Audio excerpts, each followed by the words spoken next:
Okay guys, so meron tayong out of town trip ngayon. It's already 10:20 na ng gabi. Gabi yung aming biyahe. So this is the first time na nagkaroon tayo ng Mitsubishi Xpander GLX manual. Ito.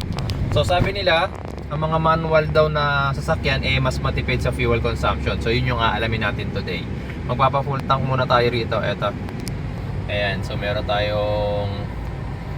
Saan ba tayo punta? Malayo, no? Batangas. Batangas. Okay, so pa-full tank lang tayo.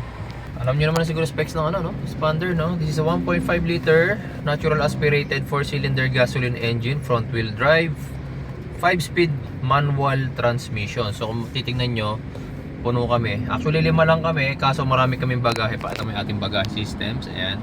So marami kaming bagahe dahil nga yung mga kasama namin, yung ibang gamit nila nandito sa amin. Ayan. So medyo mabigat din kami ngayon.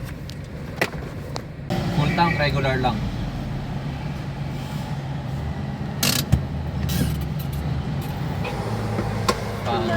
Ngayon kayo ni sukli. Yan guys, so eto. Ito mami. Yan, nakapagpa-full tank na tayo. So na-reseta natin kanina, pakita natin ulit 37,936. Trip A is reset na. Yung average fuel consumption natin, yan, na-reset na natin ulit. Okay, so good to go. Tara na. Resibo So it's natin. already 10:30. Wait na lang natin yung resibo. Ayan guys, so nandito tayo ngayon sa Kalayaan ba ito, mami? Kalayaan, Ateneo to eh. So hindi tayo nag-skyway. Katipunan ata. Katipunan, sorry. Hindi ako familiar eh. Yun, Katipunan. So hindi tayo nag-skyway dahil meron tayong ka-convoy. So iwas sila sa iwas sila sa skyway, kaya kailangan nating sumunod sa kanila. Ayan. Bali ito yata dadaanan natin yung buong CP Garcia hanggang Taguig, tapos SLEX. Ayan. So medyo ma-traffic dito, unlike kung nag-skyway tayo, malamang nasa loob na tayo ng skyway kanina pa. Ayan, so nakaka-apekto sa fuel consumption guys ang traffic. Okay? Gabi na, traffic pa. Traffic pa nga. Oras na. Ano oras na ba? Alas 11. Alas 11 yata. Guys, so nandito na tayo sa SLEX. Hindi ko lang alam kung anong part na ng SLEX to, pero it's 11:30 na. And based dito sa gauge natin, pakita mo mami, 14 kilometers per liter yung ating fuel consumption. Hindi ko lang kung nakakailang kilometers na tayo 39 kilometers. Medyo familiar kayo, pasensya na madilim na. Hindi ko alam kung nasang parte na kami ng SLEX. And guys, so lumabas na kami ng Santa Rosa exit. So dahil nga hindi ko naman alam yung daan, sinundan ko lang yung mga kasama namin. Basta ito na, kalalabas lang po namin ng Santa Rosa exit. And nakakailang kilometro na ba ako? 50 kilometers guys. Sabi rito sa gauge 14 kilometers per liter. So 50 kilometers parang natatakbo namin wala nung Quezon City. Okay, Tagaytay na tayo mga bossing. It's already 12:30 na ng ating gabi. And medyo bumagal na rin kami dahil nga syempre maliit yung kalsada rito, tsaka madilim na talaga. Ang naging average ko na ngayon dito is 12.5 kilometers per liter. Okay, so medyo mas malakas yung consumption nito kumpara dun sa Xpander na tinest drive natin na nakaraan na automatic. Although yun kasi purong expressway kasi tinakbo nun. Ito kasi hindi masyado. Tsaka mag-isa lang ako sa kotse noon. Ito naman 5 kami, tapos marami kaming bagahe. 1 o'clock na. And ito na tayo, Nasugbu, Batangas. Nasa arko na tayo ng Nasugbu. So it's already na 1:46 na ng madaling araw. Mag-alas 2 na. Kararating lang namin dito. So ito na yung ating estimate pa lang to guys ha. Based dito sa gauge natin, naka 14.6 kilometers per liter daw tayo. In ilan tayo? 117 kilometers na takbo. Okay, so bukas na tayo magpapagasolina or baka sa Sunday na, no? Pagpa-uwi na tayo ng Maynila.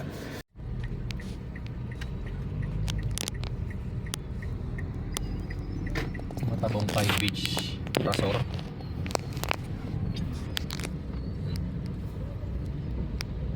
Nung hindi hindi pa masyadong sikat ang mga beach. Parang sikat na dati ang Matabungkay, no? Ah.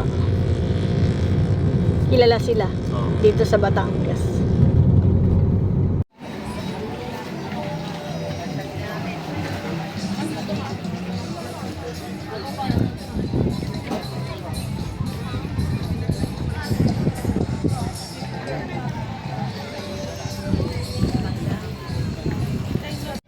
And guys, so nandito tayo sa Matabungkay Beach Resort sa may Lian, Batangas. Lian, mami? Lian. Dito pala yung napakaraming mga floating cottages. Yan.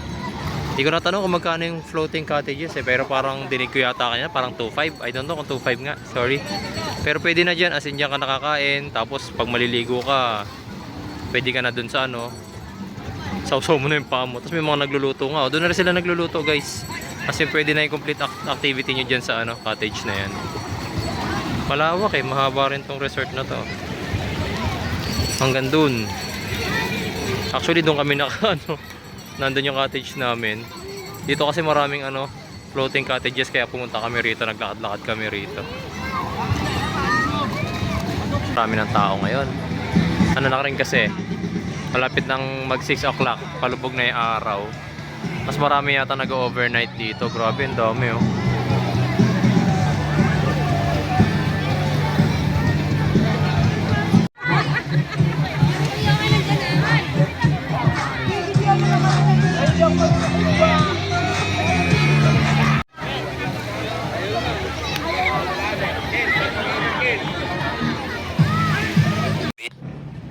Ito guys, so galing kami kanina ng Lian, Batangas sa may Matabungkay, and mula dun sa Quezon City nakakaano na tayo, 155 kilometers na. So we decided na magpagasolina na rin dito since nagpagasolina yung ka-convoy namin para magamit ko na yung fuel pag uwi ng Maynila. So based dito sa estimate or approximate computation ni Expander, 11.5 kilometers per liter daw ha. Ilan tayo? 155 or 156 kilometers na. Papa-full tank lang tayo. Ito na guys, so tapos na tayo magpagasolina, pero baka mamaya ako na ipakita sa inyo yung resulta. Yan guys, so nandito na ulit kami dun sa bahay ng kaibigan nila Missy. So bigyan ko na kayo ng final result. Kanina nagpagasolina tayo sa 155.7 kilometers daw mula QC hanggang bago tayo nagpagasolina. And ito yung ating pinakarga. This is 12 divided by 12.07. So ang average natin dito kay Mitsubishi Expander GLX na manual transmission is 12.89 or 12.9 kilometers per liter. Yes, mas malakas siya kumpara dun sa Expander natin na automatic nung nakaraan, kasi si Expander na automatic 17 ata. Hindi ko lang matandaan pero panoorin nyo na lang. That time mag-isa lang ako nung sasakyan. Tapos purely expressway yun, as in walang dinaan ng traffic. Ito kasi mula Quezon City, kung napanood nyo yung video, kaya nga pinapakita namin sa inyo yung video, na dumaan kami ng Katipunan, CP Garcia, Taguig, etc. Tapos tsaka na kami nag-SLEX. Tapos SLEX nag Santa Rosa exit ulit agad. Tapos yun, Santa Rosa hanggang Tagaytay to Tuy, Batangas. Okay? Tapos Tuy, Batangas to Matabungkay pabalik. So yun.